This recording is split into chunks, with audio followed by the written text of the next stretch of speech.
You're listening to the Outstanding Life Podcast with your host, Johnny D, the motivational cowboy. As a motivational speaker, Johnny D impacts audiences around the world with his message of living the outstanding life. He's a best-selling author, MC, and two-time Grammy-considered artist. This podcast is a place where Johnny D can introduce you to his outstanding friends and share funny, interesting, and heart-provoking stories. Ladies and gentlemen, buckle up. Here comes your host, Johnny D. Hey everybody, I'm Johnny D, the motivational cowboy. Welcome to another exciting episode of the Outstanding Life Podcast. I want to say a big hello to all my friends tuning in on Dirt Road Radio, KYDT 103.1 FM and KBFS 1450 AM. Today we are at the Capuchin Soup Kitchen and On the Rise Bakery with Brother Gary, Norman, Nate, and Tim. Father Gary, I'm going to start with you. How you doing today? I'm doing well, Johnny. Thank you for having us. Father Gary, I have to ask, can you tell us a little bit about the mission here and the purpose of the organization? As Capuchin Franciscans, really what we try to do in almost all our ministries is serve those on the margins, those who struggle and maybe don't have the resources to deal with their struggles. We hope to provide them. And how long has this program been alive? Well, the stock market crashed on October 29th, 1929, and 4 days later, on November 2nd of the same year, the doors of the Capuchin Soup Kitchen opened with 400 men waiting for some soup and a sandwich. No kidding. And today, you guys have a lot going on here. It's not just the bakery. It's not just the soup kitchen. You guys have, grow your own vegetables and stuff like that in the summertime here in Detroit. I mean, that's pretty cool. And you've been here how long? I'm in my third year. Third year. Awesome. And how long have you been a brother? Oh, boy, I was hoping you wouldn't ask that. I'm in my 42nd year. Outstanding. Well, I am so blessed that you are here with us today. And I'm going to jump right into this. And Norman, I'm going to start with you. I'm going to start with you about how you ended up here in the program. Okay. Well, Johnny, thanks for having me. I started in this program because growing up, I wasn't too fond of myself. And I went through a couple things in life, and I had to go through some things where it landed me in treatment. I battled with substance abuse, battled with drugs and alcohol, battled with myself mostly, and whom I choose to call my higher power, God. I battled with God because I didn't want to submit to anything. I thought I was running my own show. I was in charge, what I want, when I want it type of thing. And it led me to the R.O.P.E program. And I got a chance to get to know Norman, get to live with Norman. I never could live with Norman. You know what I'm saying? Yeah. And I got to live with Norman without any mind, mood, or altering chemicals. We had to work. We got a chance to work, make money, save our money. We had options to go to counseling, AA, NA meetings, all things that's to better us, right? All things that's to help me. So I would have been a fool not to want to take grasp or take hold of that program that I was blessed to be a part of. And I stayed there for about a year, and then I got the opportunity to get hired in the cafe. And so I've been here for almost, I want to say 3 years now, too. 3 years as well. It'll be 3 years in June. And I will be sober and clean for 3 years. So it'll be 2 years in June, and I'll be sober and clean. I'm already sober and clean for 3 years, but I'll be here for 2 years in June. So it's really been a great opportunity, a great ride, going on this journey of mine of staying sober, staying clean, and keeping God first, and not picking anything up, and learning who I am and being okay with who I am, because I wasn't okay with Norman in the past. Yeah. I always wanted to put a mask on. I felt like I was the wrong person in the wrong body type of thing. You know what I'm saying? Yeah. And I had to battle that before I even picked up any drugs or alcohol. So I was messed up before I picked up. But God, you know what I'm saying? God gave me the chance to get it better. Norman, I just want to say thank you. Thank you for sharing that and being honest, right? Because there's so many people that struggle and they think that they're the only ones struggling. And I'm getting goosebumps right now looking at you in your story. And Norman, I kind of said this before the show today, but when I came here 6 months ago and I had the opportunity to see what this was all about, I came to the bakery. And your energy is amazing. I can't imagine what Norman was like when he was using, because you are a ball of energy as I sit across from you right now. I appreciate it. Thank you so much. So I have to ask though, what led you? Was it the church? Were you always a church-going guy, or was it a neighbor that said, "Hey, there's something bigger and better for you"? Well, I was always raised in the church. My mom and my dad was a church-going family. My grandpa was Baptist, so church was there, right? I knew about God, but I chose to do my own thing. You know how some people got to go around the mountain to get to the mountain type of thing? That was me. I wanted to defy and do everything I wanted to do. But I was in a program before the R.O.P.E program, and somebody came and gave a testimony story about the R.O.P.E program. And when I heard bacon, you get to work, I get to stay here for a year. You know what I'm saying? It was all opportunities that I felt like would have been beneficial for me. I mean, look at me. I like to eat. So if I can learn how to bake too, you know, I'm always in the kitchen. I was always in the kitchen with my mom. So this program, do they put you up? Like, talk a little bit about that. Okay. So it's a year program. It was a house, plenty of rooms. Everybody had their own room. Food was provided. You don't pay for anything. We worked pretty much 5 days a week. Like I said, we went through counseling. We had meetings, spiritual guidance. We had a church around the corner that we went to, a parish rather, a nativity that we went through on Sundays for mass. I mean, all these things are optional. But if you're working on yourself and trying to better yourself, you know, you would take advantage of that. So I surely did. And it was even volunteering services that we were supposed to do on Thursdays. I guess I kind of got out of that one. But it was a great experience because, like I said, I got a chance to know Norman and who I was. And Nate, how about you? What is your story and how did you end up here? Well, I'm Nate and I'm an alcoholic and a drug addict. Hey, Nate. And I guess I grew up mostly down in Florida. Okay. And I had been through my alcoholism and drug use, I had left everything behind and had been hopping trains and hitchhiking and working on farms and whatever else I could do around the country. And I was down in New Orleans for Mardi Gras in 2020 and ran into a lady that I knew, and she had just bought a house here in Detroit. And so I thought it would be a good idea to move in with her and fix her house up. But because I couldn't stop drinking, that didn't last very long. And I ended up homeless here in Detroit, and I couldn't stop. And I had never been to any sort of rehabilitation program or tried to quit before. I'd been introduced to AA out in Gillette, Wyoming back in like 2017, but it just didn't stick. And I tried to kill myself, and I ended up in the mental hospital, and they asked me if I wanted to get some help, and I didn't have anywhere else to go, and I had never tried it before, so I figured I would give it a shot. And I ended up at Sobriety House here in Detroit and stayed there for about 5 months. And one of my counselors there is acquainted with the director, Amy, of the R.O.P.E program, and got me an interview to get in. And I had never heard of a program like this before. I always figured that if I tried to get my life together, if I tried to get sober, I would still be homeless. I still wouldn't have a job. I didn't see any point to it. But the R.O.P program gave me an opportunity that I didn't think existed to get back on my feet and actually rejoin society. Not just people telling me that I needed to, but actually making it possible. Were you a believer beforehand? I grew up Catholic. I went to Catholic school until 8th grade. My family is very religious, but I guess I felt like God had turned his back on me, and I never put any faith into how my life could get better. I tried to blame other people and blame myself, and always just wanted to wallow in this self-pity instead of trying to make anything better.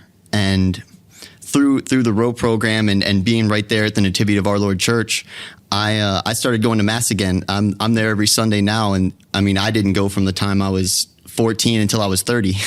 So wow. it's really nice to be a part of the community and to be back in the church. And how long have you been sober? 2 years. I'll have 3 years on June 10th. Congratulations to both of you. I mean, that is so incredible. And again, I just appreciate you, Nate, sharing your story because there's so many people out there struggling with so many different things. I want to understand that the R.O.P.E program was the first time you tried, because most people have to go through a program 1, 2, 3, 4, 5, 6. Sometimes they never find a program that they love. You found it in the first one. What was it about the R.O.P program that you took hold of and you changed your life? Well, in the fellowship of Alcoholics Anonymous, they say a lot. I got sick and tired of being sick and tired. And when I had taken off on the road the first time, someone had told me that if I wanted to kill myself, that I should just kill the part of myself that I didn't like. And I took that to heart again in 2021 and decided that I didn't actually want to die. I just wanted my life to be different. Can you say that again? That was such a big life lesson. Can you say that again? If you want to kill yourself, just kill the part of yourself that you don't like. I love that. I love that. Brother Gary, what is it like for you knowing that you are in charge of this program now? Sitting across these two young men, and you've seen so many people come through the program. What is it like for you to sit and listen to this? And this program has changed their lives and changed so many lives of other men. What is it like for you? I think there's two words I use, and I always fear they can sound like cliches, but they're true. I'm grateful, and grateful for the opportunity to be a part of this. I always say, when I tell family and friends back home what I do for a job, and I say it's real easy, I get thanked for what other people are doing or have done, and I thank people for what they're doing or they have done, and that pretty much sums up my job. And so I'm grateful. I'm grateful that part of something that we Capuchins are a part of can make a difference in people's lives. I'm also humbled because I came from myself a very middle-class background. Eventually I became a Capuchin, and, relatively speaking, my life has gone fairly smoothly, and I've not had to face some of the mountains that they've climbed. And so I really am genuinely humbled by their stories and also inspired. And I really mean that. One of the things I've been working on is, one, trying to lose weight, which in order to have surgery, I know there's cookies sitting in front of us here. And every time I think I want to have one, though, I think of the stories of like Norman and Nate and what they have done. And that has inspired me to lose 40 pounds since August. And congratulations. Thank That's you. Awesome. So I'm grateful for that. And they really help inspire me on that. And then second, as the director of a program that has two programs, our Jefferson House, which is a 9-month program for indigent men struggling with alcohol or drug abuse, and then the R.O.P program that helped inspire me to say, you know what, I didn't need the empty calories of beer and wine. And so since September, I haven't had, other than when I celebrate Mass, right, a little bit of wine. I don't use anything anymore because it's just better for me. Guys, did you ever want to quit? Did you ever have that moment of, because I'm listening to your stories now, I'm seeing the smiles on your guys' faces. You look so happy. But was there ever a time during this 1 year that you're like, you know what, man, I can't do this? I think of course we all had those thoughts, you know what I'm saying? But I try to remember all the bad times that I had picking that first one up. I try to remember how I was on the streets, homeless, broke, busted, and disgusted from that, behind that one drink or one joint. So I know to get to a meeting, call my sponsor, get on my knees and pray so that I don't have to entertain the thought of using. Well, honestly, when I was almost through with the R.O.P program back in, October of 2022, I was having some second thoughts. All my friends were out harvesting apples in Wisconsin, and were about to be on their way to do the sugar beet harvest in Minnesota. And in the R.O.P.E program, we have to save at least 3/4 of our pay, to make our lives better in the future. And I had a little bit of money in the bank, and I thought, it'd be real fun to go out west again and be on the farm and be the big man on campus. And my disease was telling me that it would be okay, that maybe there's a chance I could stay sober and still be with all the people that I thought I wanted to be with. And I know now that that's not the case. The manager of our parish, the Nativity of Our Lord, where we do the food pantry and stuff there, and the nice ladies there told me, they were like, Nate, why don't you just buy a house? Like, I couldn't see myself paying rent to somebody, or I still didn't believe that my life was going to be better, but they believed in me, and I just listened to what they said. So do you own your own home? Do you own your own home now? Yes, sir. I closed in March last year. You're almost bringing me to tears. I mean, how incredibly outstanding is that? I mean, you must feel so proud of yourself. If no one's told you lately, pal, I mean, I am so proud of you. That is incredible. Everything you've been through, and you have your own home now. I mean, a lot of times you just have to believe in yourself, right? When you guys have those moments of weakness, right?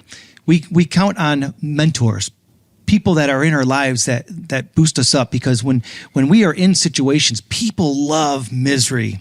They love being around, misery loves company, they say. Mm-hmm. And I can't imagine you guys being around some of these people, right? When you were using.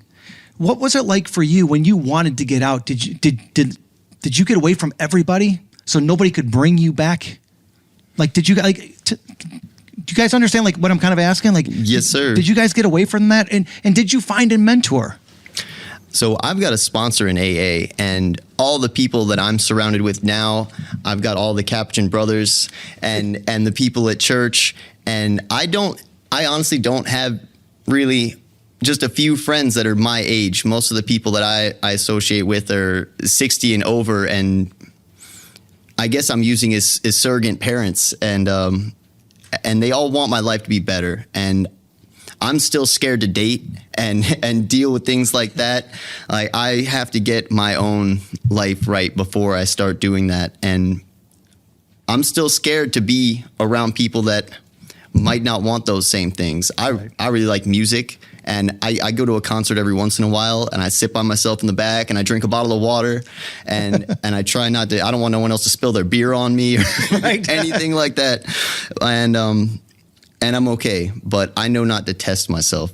Nate, how old are you? 31. 31. So you're very young. You're my daughter's age. Wow. Norman, I'm going to ask you, who were your mentors, and did you have to get away from all of those people so you couldn't be told that you can't do it? I did, because the lifestyle I lived, it was always drugs and rock and roll, etc. So I had to let go of them people. We talk from time to time, but as far as hanging out, I just can't do it. I don't trust myself. It's not that I don't trust them, because I know what they'll do. I don't trust myself. You know what I'm saying? Absolutely. So I stay away from them. We would probably talk on the phone, but other than that, my friends at my meetings or at work or something like that, I mostly hang out with my family. I'm a very family guy. So if we going out, I'm going out with my family. We doing a backyard barbecue type of thing. I'm very family oriented. And I do have a sponsor. My sponsor took me to my first concert, actually. It was a jazz concert. It was real nice. That's how I met my sponsor, at a banquet. And I was just sitting there having a whole conversation with her. And I didn't even know. I think she was like, yeah, I've been recovered I'm looking at her like, what? You went what? Oh, I want some of that. Right. I want some of that joy. Yeah. That love that you have. And she's been my sponsor, and she's been rocking with me since. I probably a handful to handle, but she sticks with me.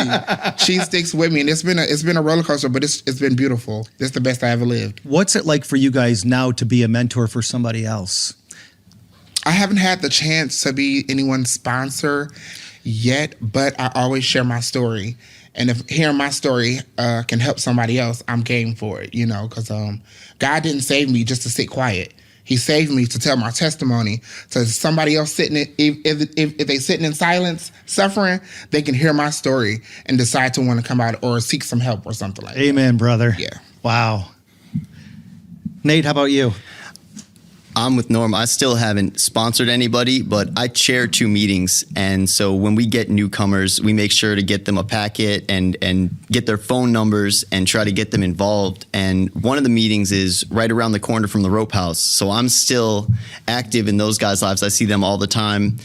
We've been going over there every couple of Saturdays doing a big book study with my sponsor is also the sponsor, one of the guys in the R.O.P.E program right now. Okay. And so we've been doing that, and it's really good to stay connected and to be able to be around, but I still don't think I'm ready to give someone everything that they need.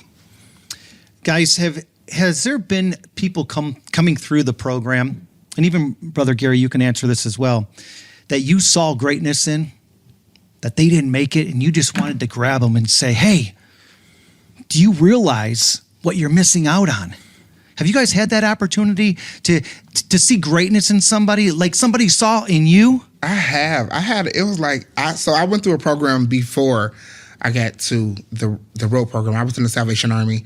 I made a couple friends there, and it was like a pact. You know, we all moved, we did everything together, and not everybody stays. You know, so they always say, don't leave before the miracle happened. And a couple people did. It was sad. It was disheartening. And I was trying to figure out why they was acting a certain way to me. Like, I felt like I wasn't included in everything, right? But that was God moving people out my way that weren't supposed to be there, the whole time. And I couldn't understand it then, but I understand it now. But, I just pray for the best for everybody. I don't wish bad on nobody, but it is what it is. Nate, have you ever saw greatness in somebody, and you just, and they wanted to get away. They wanted to get out of the program. They wanted to they couldn't take it anymore. You guys were too happy. You guys were too successful that you just wanted to grab and say, listen, get back here. I've been through it. I know what you're going through. I see greatness in you, but they didn't see it in themselves. I have, but I talk to the people around me who I take advice from, and they told me basically some of us have to die so that others can live. They knew that I wasn't ready to do something like that, and jumping into a situation like that could have jeopardized my recovery. And, lifeguards always make sure the person stops struggling before they save them, and I'm not ready to go jump into the pool yet. Yeah. I was going to leave. One night I was ruminating in my head. I could not sleep. I had really bad anxiety. I too wanted to end it all. I wanted to jump in the Belle Isle River, and I was about to leave the Salvation Army. I was about to leave. I was getting in the shower like I'm about to go. And as soon as I was walking out, some guy walking down the hallway said, don't leave before the miracle happens. And I was like, what? God was doing for me what I couldn't do for myself. And so I stayed, and I just kept going. So every time I feel like I want to give up, I don't leave before the miracle happens. You know what I'm saying? And I just been holding on to that. Guys, is there a memorable story that you guys can share with us? Something so positive that maybe it's not your life, it's somebody else's, that like something happened, you're like, praise Lord Jesus, this was incredible. This was great. Nate, how about you? I know you're thinking over there. All the people in my lives, honestly, are what led me to believe that this was possible. It's not just one big miracle. It's all of these small miracles that happen every day in all of these people's lives. It's I work down at the services center, or the Capuchin Services Center, where we're a food pantry and clothing pantry, and we provide counseling and assistance to families in need here in the Detroit area. And every day I see approximately 140 families come through, and us being able to feed all of those people, that's a miracle. The people that I get to meet and interact with, and it keeps me grounded and lets me see the beauty in everyone. Guys, what was it like when you went through the program and then they asked you to work here? I was excited, actually. You're always excited. Yeah, I'm a happy person. I wake up happy.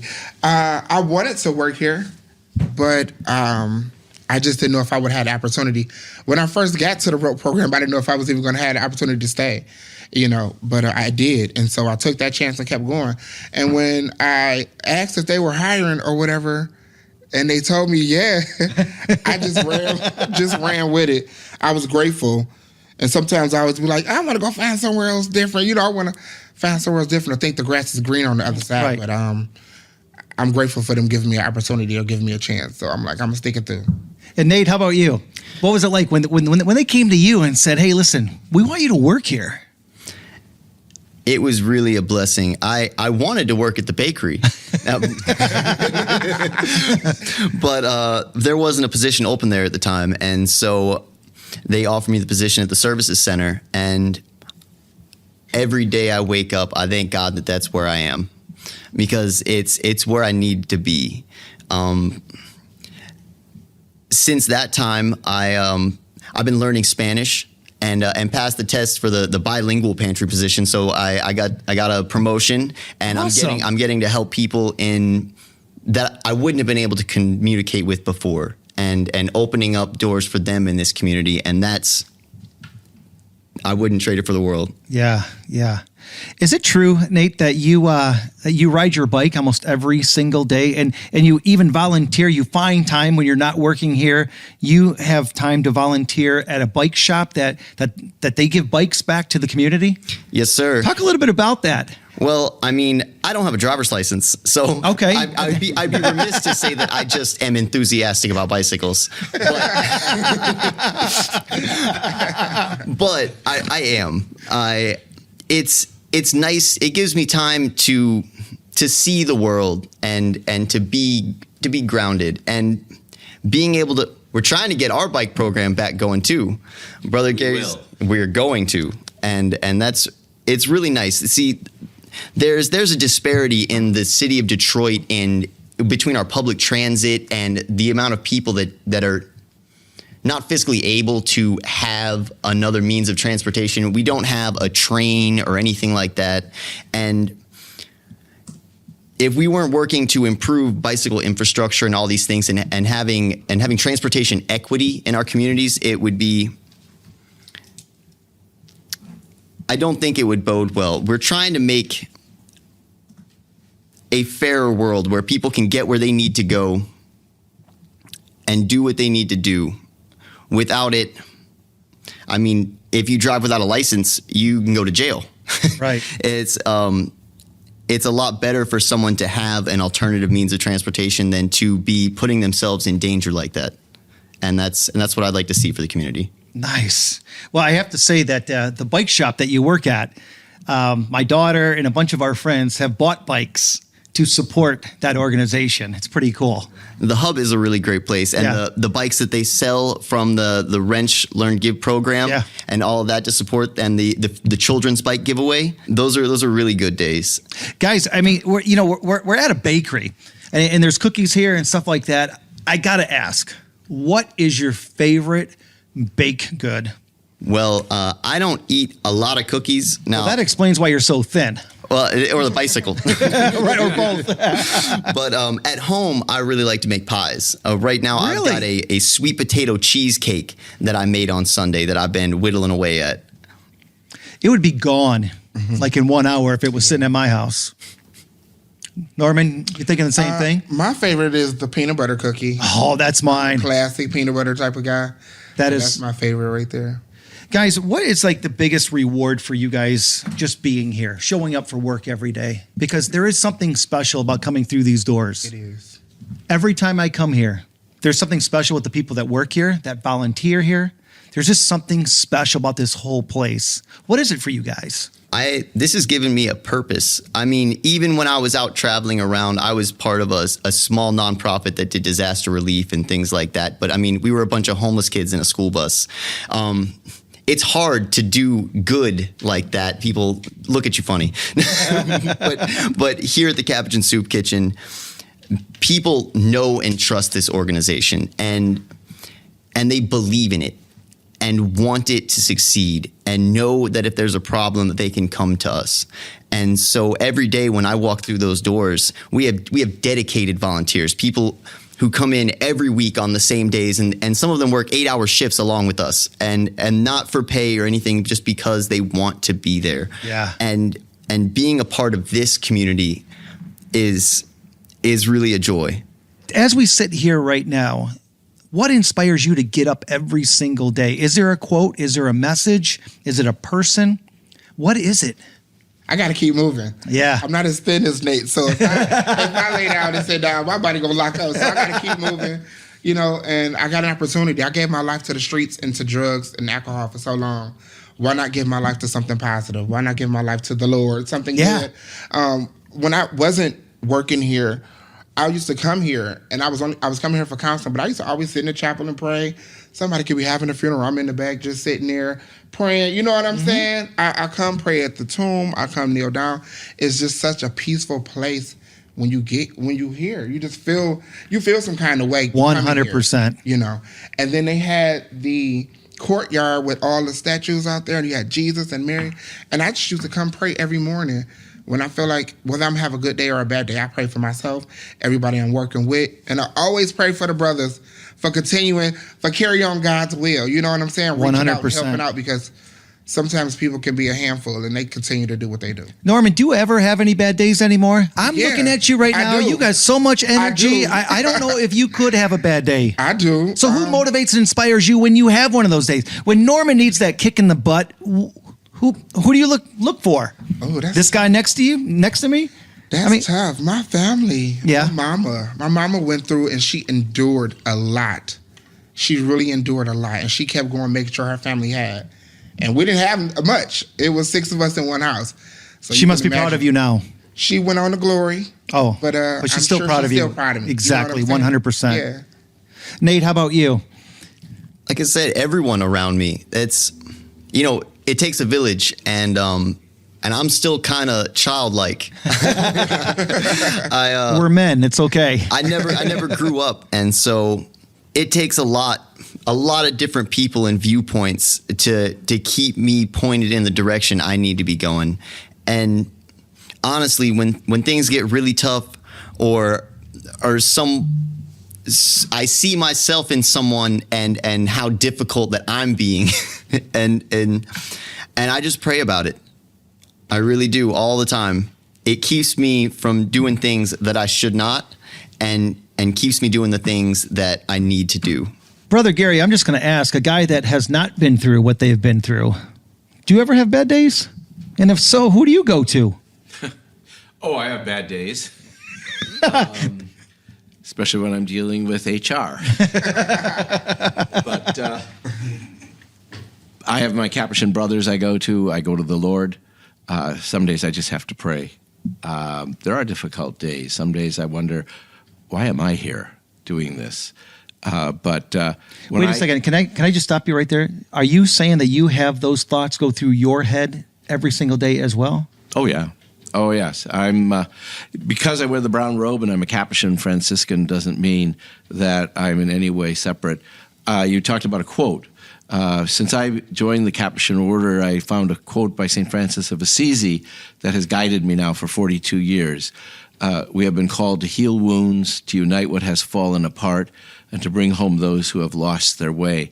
And I think for much of my Capuchin life, that not only guided me as a mission statement, but it took me a long time to mature into realizing that I wasn't just preaching that to others, that I've had to learn more and more about, that I'm one of those who has wounds that have to be healed.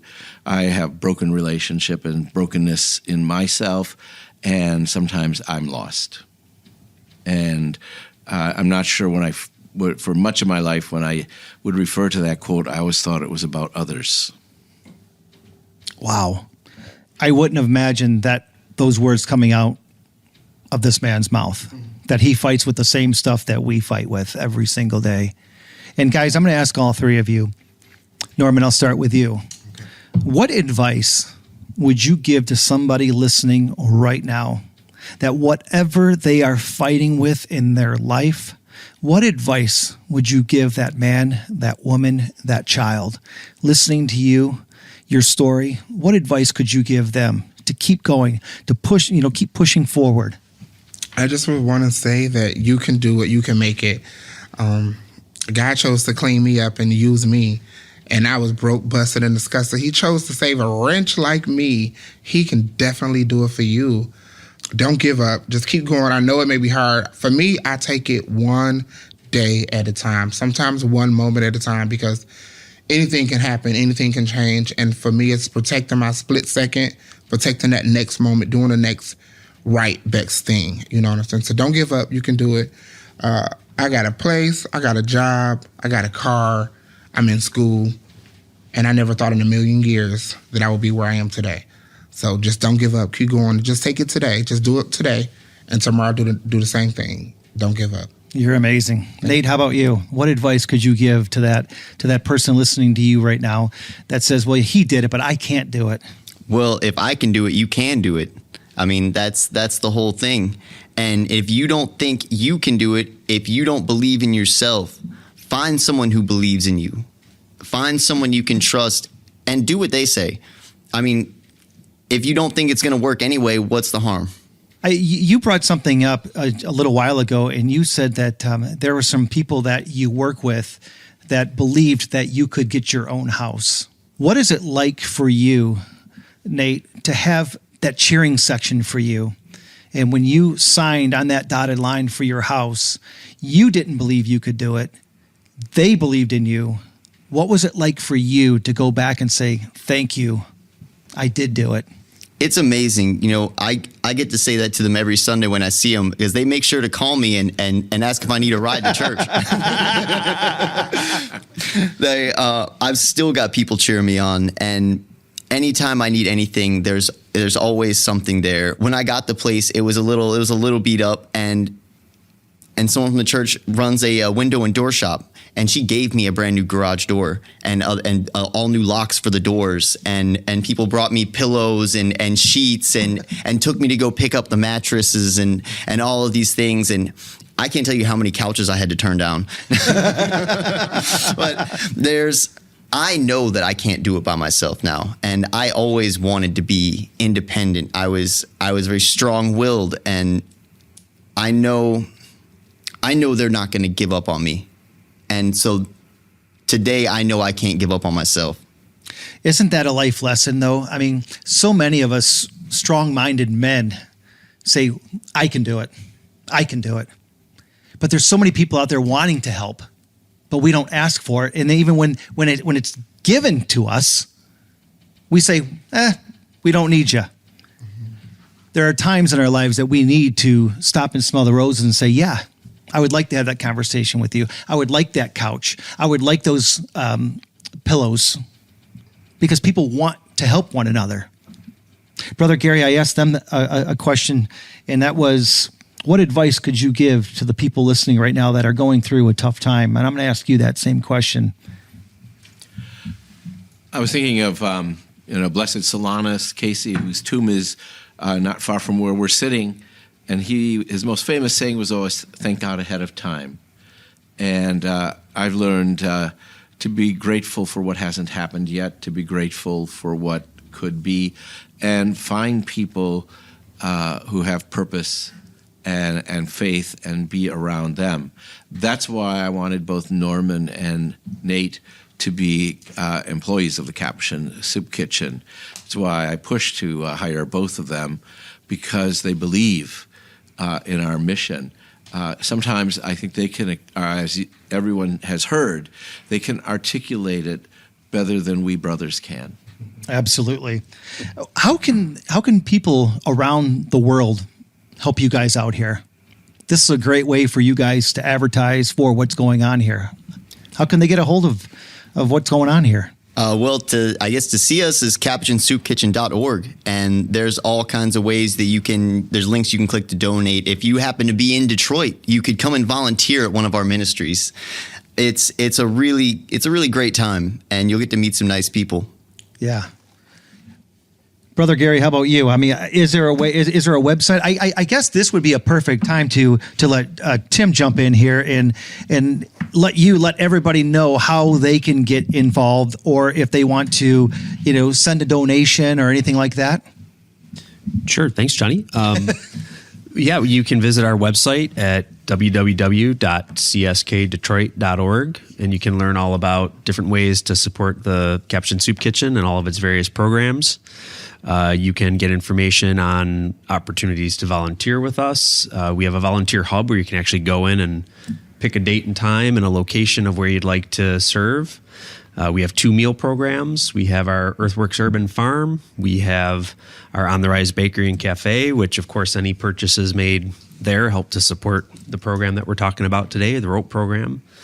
Lots of opportunities to find out more about us. You can also follow our social media channels. We're on Facebook, Instagram. We also have a LinkedIn account. And lots of opportunities to get to know more about us. So, guys, one last question. I mean, because there is so much going on here, has there been a particular job that you loved and one that you were like, you know what, I know I have to go do this for a couple weeks, but I'm so happy that I'm moving on to something different? Because the program is a year, right?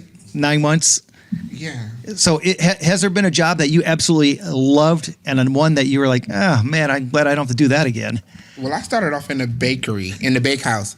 And I was only there for about a week or 2 weeks. And then I was brought to the cafe. And I thought I wanted to stay in the bakery, but I was so happy they brought me to the cafe. I was so happy. I was like, oh, okay, I fit right in over here. So I was glad they moved me. I didn't have the opportunity to stay there like Nate did, but I feel like I fit in right where I'm at. Nate, how about you? No, I was really excited. I always liked baking. And until this job at the services center, I never liked doing customer service. I was more of a back of the house kind of guy. Right. And so being at the bakery was great. And I guess I was a little worried when I moved to the services center, but like I said, I love working with the people, and I wouldn't trade it for the world. I mean, there's lots of things I'm glad I don't have to do anymore. Like the stuff in my past, like I don't want to roof houses or do any kind of plumbing. I don't. Unless it's your house, right? Well, yes, that's not for pay. So Nate, you brought up that you love music.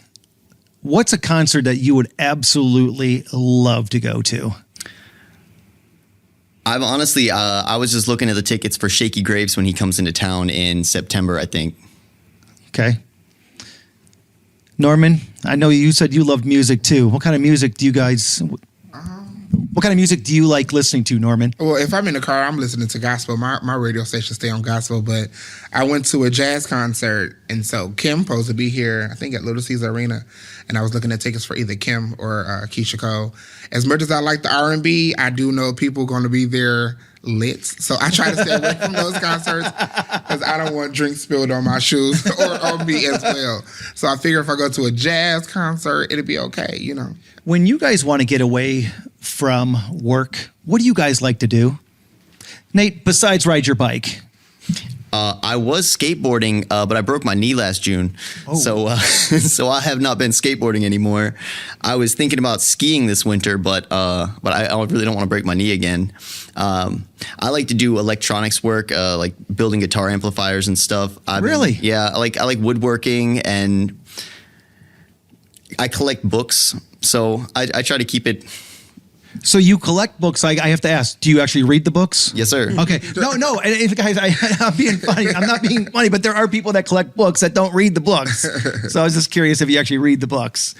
Awesome. Some of them are more for show. I mean, the information. See, I wasn't wrong. In scientific manuals from the 1870s is, it's interesting. There's good illustrations, but they're mostly just because they're interesting, and I don't want them to be in the trash where they were a lot of the times.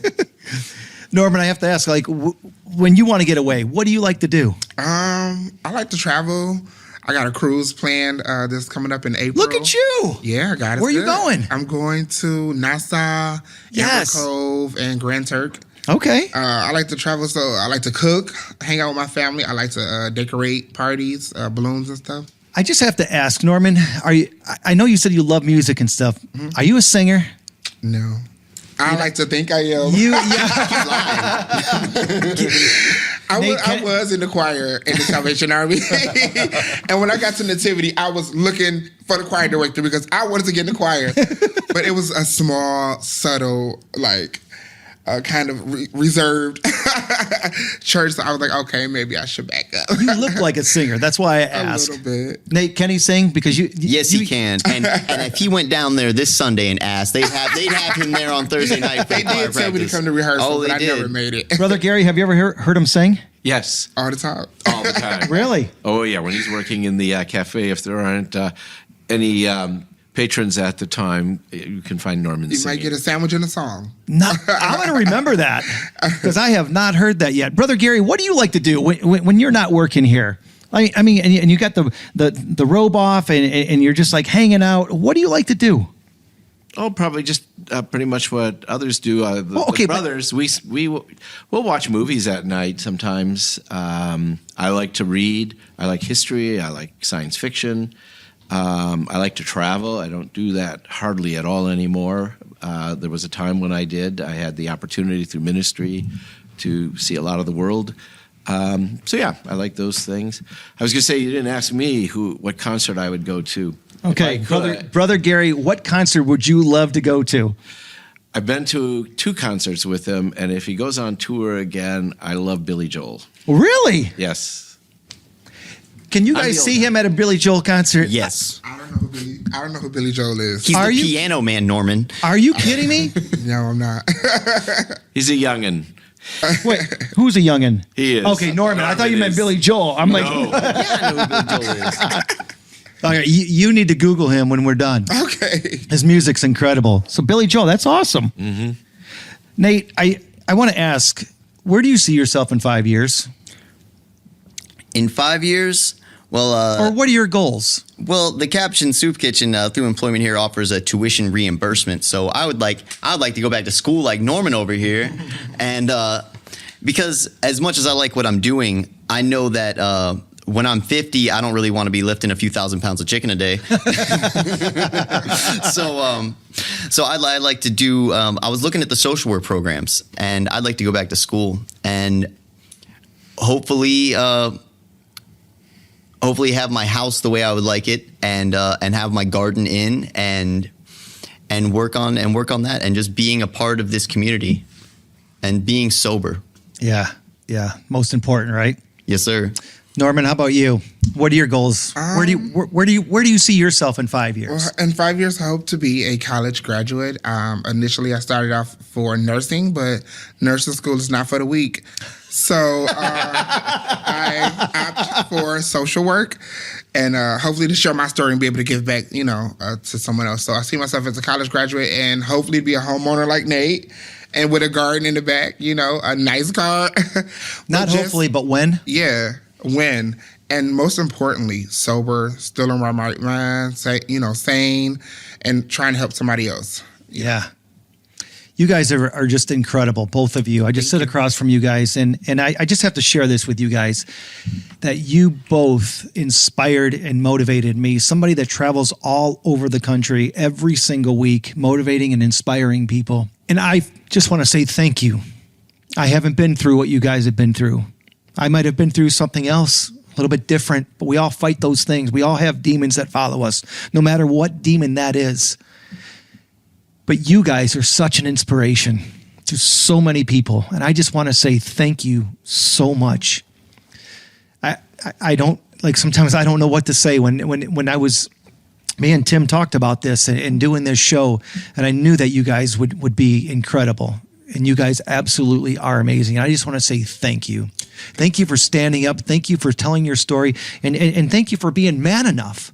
Because it takes a big person to share their story, right? Oh, yeah. Because not everybody wants to tell their story. Nobody wants to say that they've been in trouble. Nobody wants to say that they've been gone through, Alcohol Anonymous and doing drugs and stuff like that. I don't know what that's like, but I do know what it's like to struggle. And we all struggle. And you guys I sit here today, and you showed us that you can, with help, belief, and God, you can get through anything. And I just want to say thank you, guys. Thank you so much. I'm going to just start with you, Norman. Is there anything that you would like to add to the end of this show? You got the floor, brother. Well, I was listening to Brother Gary when he said his quote, and it just made me think, many are called, few are chosen. And every time I share, I always start off by saying I was chosen to be here because I could have died on the streets, but God kept me to share my story. So I love that. Thank you. Nate, how about you? You got the floor, brother. Yes, sir. So I guess, and to anyone who's listening, it doesn't matter how bad someone else's worst day is. Your worst day is your worst day. And you have to believe that it's bad enough for you to need help. It's okay to need help. Don't wait till it's as bad as someone else's. You can only deal with what you have in front of you.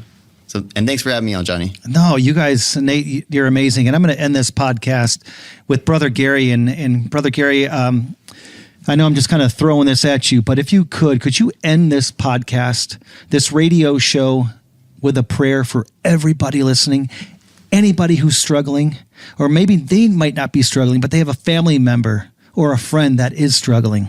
Could you end this show with a prayer? Absolutely. Good and loving God, we thank you for all the good ways that you come into our lives, and often those good ways are through the people that we encounter, for the people who become our friends, for the people who inspire us, for the people who we work with. May we always look for those people who want the best for us. May we learn how to avoid those who could bring us down, who could harm us. We pray for them in the conversion of their hearts, but help us, Lord, to be with those who do good for us. Give us the strength to never give up, to never give in to our own demons, our own wounds, but to trust that through your healing power, we can become always more whole and more like you. And may we always have purpose and be your servants and serve others through Christ our Lord. Amen. Brother Gary, Norman, Nate, Tim, thank you guys so much for being on the Outstanding Life podcast. I'm Johnny D, the motivational cowboy, telling you, be safe, have fun, and have yourself an outstanding day. We'll see you next time right here on the Outstanding Life podcast. Believe in yourself and all that you are. Know that there is something inside you that is greater than any obstacle. You are stronger than you know, braver than you believe, and smarter than you think. No matter how many times you fall, get back up and keep going. Your journey is worth it.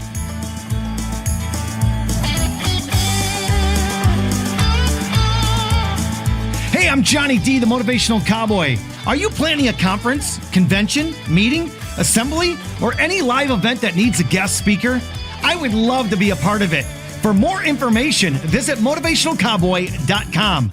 And don't forget to check out my Outstanding Life podcast every Sunday here on Dirt Road Radio, KYDT 103.1 FM and KBFS 1450 AM.